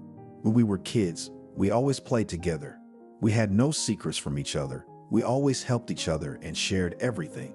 But at some point, everything changed. Alex became distant from me. He had his own company. I didn't like them at once, but he didn't care. He started disappearing a lot at night. My father constantly scandalized him for this, but even here Alex remained in his own way. Eventually, he disappeared, and soon our father was gone. His business passed to me, and Alex didn't even show up for the funeral.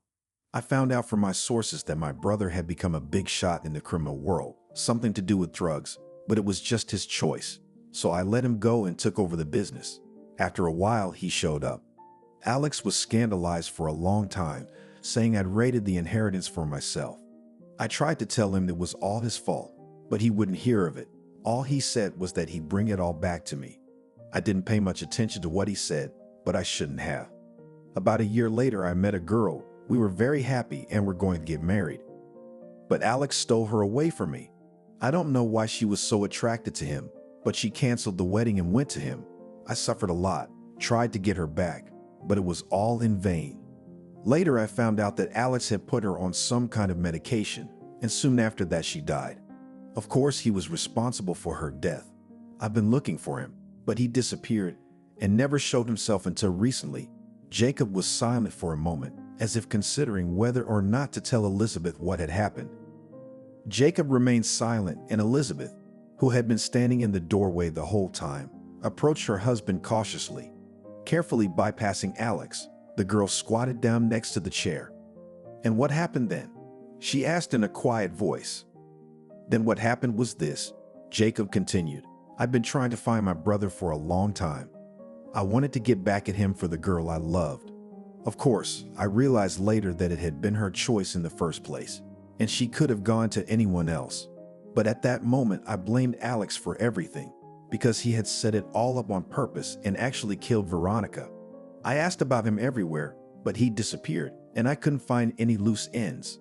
I'd even tried to build some sort of partnership with the most powerful people in the underworld, but that didn't work either. No one knew where Alex could be. However, I didn't despair. My hatred for my brother was so strong that I just couldn't let it go. So I got lucky. I think I got a lead on him.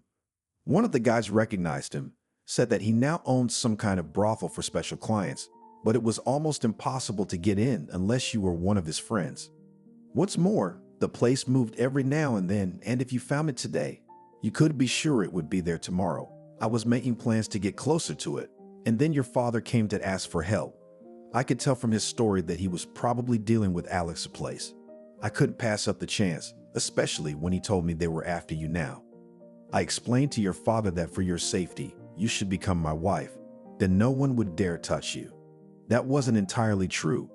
I needed to make you trust me and become a front to find your brother.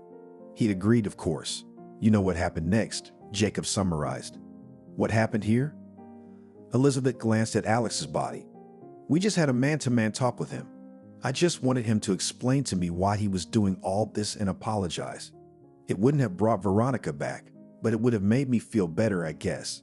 Except he decided otherwise. Alex started blaming me again for the way his life had turned out, for having to hide all the time and doing all the dirty work for a long time.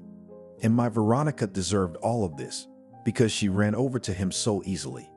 After that, I couldn't stand it. I shot him. That's terrible, Elizabeth exclaimed. He deserved it. Jacob suddenly jumped up from his chair and looked fiercely at his wife. Men like him should not live. He has brought so much grief into this world. So many women he has killed in his establishments. After catching his breath, Jacob calmed down and offered Elizabeth his hand. She held hers out incredulously in return. The man lifted her off the floor in one deft movement and looked her intently in the eyes. Thank you for everything. Thank you for not being afraid and trusting me. Now that you know the whole truth, I can't keep you any longer. You're a good girl, and you deserve a better fate. You can file for divorce tomorrow, and I'll have to answer to the law for killing my brother. At that moment, John came into the room, who had been standing outside the door listening to their conversation for quite some time. How could you? He said angrily, glaring at Jacob. I trusted you, and you just took advantage of my daughter. You have every right to hate me, but I helped you free your wife, and Elizabeth is fine. John grumbled unhappily, but he had to admit that Jacob was right. I'll help you get away with killing that bastard. We'll make it look like he tried to escape when he was apprehended and had no other choice. There's no telling how my wife will live after all his abuse. I probably shouldn't say this, but everyone will be better off after he's gone. John held out his hand to Jacob, and he responded with a firm handshake. Elizabeth, let's go home. You need to clean yourself up. You've had a rough day. Dad, my home is here for now. I want to stay. The men looked at Elizabeth in surprise. They both did not expect her to make such a decision, but they did not object. If no one minds, I'll go to my room, the girl said, either asking or asserting. Jacob nodded and the girl went to her bedroom. John went home too, having instructed his boys to take care of Alex's body. Jacob stayed in his office for a while, pondering what had happened. At some point, Elizabeth realized that she felt sorry for Jacob. She imagined how long he had suffered, being faithful to only one woman, who had essentially betrayed him by choosing someone else, and worst of all, Jacob's own brother. Even after Elizabeth had learned that their marriage meant nothing to the man and was just a cover, he had always been very courteous and polite to her, never insulting her or mentioning other women to her, sometimes giving her flowers and small gifts. Now Elizabeth sat on her bed and tried to figure out how she felt about Jacob. Maybe fate had brought them together for a reason. Maybe she should give him a chance. On the other hand, she didn't know if he needed a chance or not. After much deliberation, Elizabeth went into the shower. Standing under the jets of water, she washed off all the dirt and unpleasant memories of today. Of course, it didn't help much, but still the water allowed her to relax a little. The girl stepped out of the shower, wrapping herself in a towel. The room was dark, with only moonlight coming through the window. Elizabeth walked to her bed and only at that moment noticed that she was not alone. She looked up and saw Jacob sitting on a chair, staring at her. They were both silent for a while. It didn't bother Elizabeth that she was standing in front of a man almost naked. She just waited to see where this was going. Finally, Jacob broke the silence. Why did you decide to stay? Because you're my husband and I've gotten used to you. Even in spite of what you've learned today, the man asked in surprise. Do you still want to be near me? Yes, Elizabeth nodded her head. I think anyone would do that if they were you. Well, maybe not anyone, but anyone who had the opportunity would. What do you want? Jacob asked with interest. I don't know, she shrugged. Maybe we should try to live like a real husband and wife. Why would you do that? The man wondered. Why do you want a man who is so disfigured by life, who is capable of murder and has no regrets about it? He deserved it, cried Elizabeth, who had her mother in her mind's eye. After what he did to my mommy, he didn't deserve to live. And how many others like her were tortured to death by him? If it wasn't for you, there might have been more. Prison's no place for them. He'd get out and go back to doing his dirty work. Well, thank you for your support, Jacob smiled. The man got up from his chair and slowly walked over to Elizabeth. He ran his palm over her cheek. then ran his hand through her hair and froze, looking her straight in the eye. The girl put her hand on his and looked at him too, not taking her eyes off him. At one point, she opened her lips slightly, as if to suggest that she was ready for more intimacy. Jacob's reaction was quick, and he gently tilted his head and kissed her softly. It was a very tender yet passionate kiss. The man didn't want to push Elizabeth and take advantage of her, realizing that the adrenaline from today's adventures was now playing in her blood. Jacob slowly pulled away and looked Elizabeth in the eyes once more. "Elizabeth, I've told you before that you're a very good girl, so I don't want you to do anything rash that you'll regret. Go to bed. We'll come back to this another time." Jacob kissed her lightly on the forehead and left the room. Elizabeth went to bed and fell fast asleep. Jacob wondered how his life would turn out now and what he would do with Elizabeth. If on any other day he would have been happy to take advantage of her weakness, he couldn't do it now. This girl had become special to him, probably even more special than the Veronica he had once loved. The man decided that Elizabeth's attraction to him must soon pass and she would leave, leaving him alone. He just couldn't let any girl break his heart again. In the end, Jacob made a difficult decision. He told Elizabeth that he had to leave in the morning to take care of some business matters because he'd lost track of things, and now he had to catch up. Of course, that wasn't true. Jacob just wanted to leave Elizabeth alone to think things over. He was pretty sure that by the time he got back, the girl would be gone and everything would be back to normal.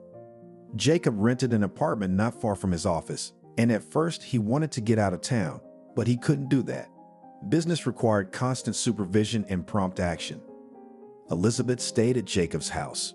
She called and texted him every day, just to see how he was doing and if he planned to return. The man tried to ignore her calls and rarely responded to texts, citing his business, and in return messages, he usually wrote duty phrases, "Everything is fine" or "normal." Elizabeth wasn't offended by this attitude. She thought Jacob's business was really important, and she could wait until he was free. A month passed. During that time, Elizabeth had time to sort herself out and realize how she really felt about her husband.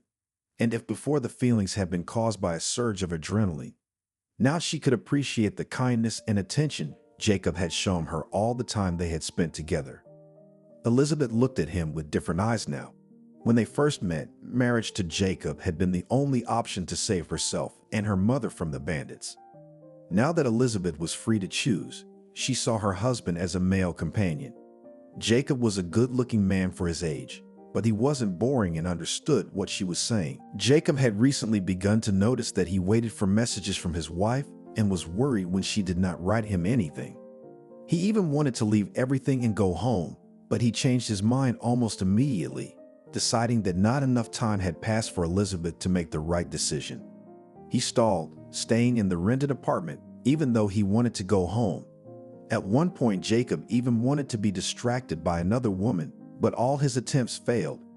Everything seemed to be going well at first, but then he found himself thinking only of his wife and not even hearing what she was saying. In the end, he decided to return home.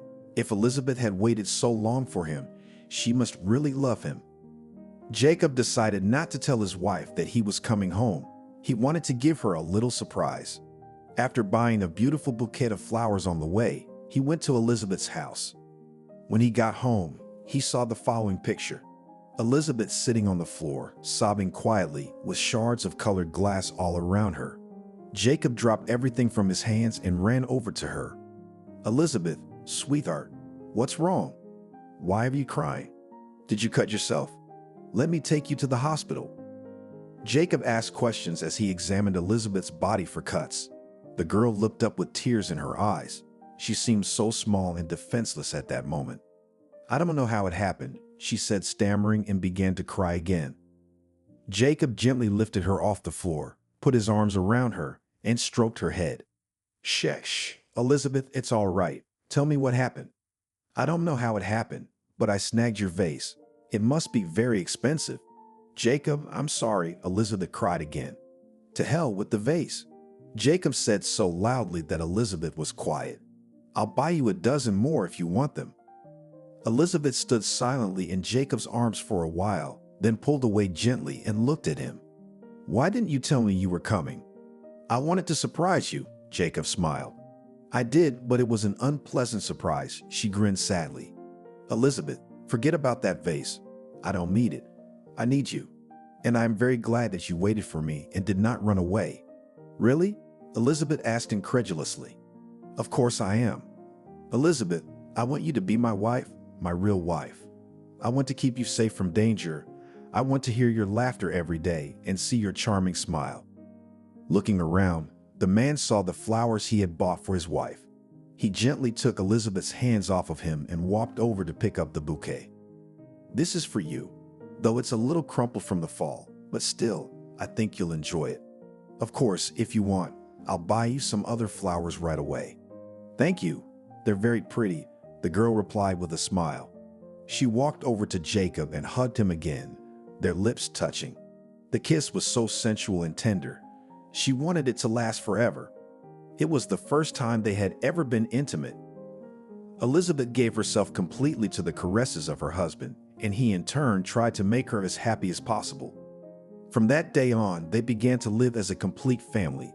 Elizabeth was glad that things had turned out this way, and even though her first meeting with Jacob had not been pleasant, she was glad that things had turned out this way.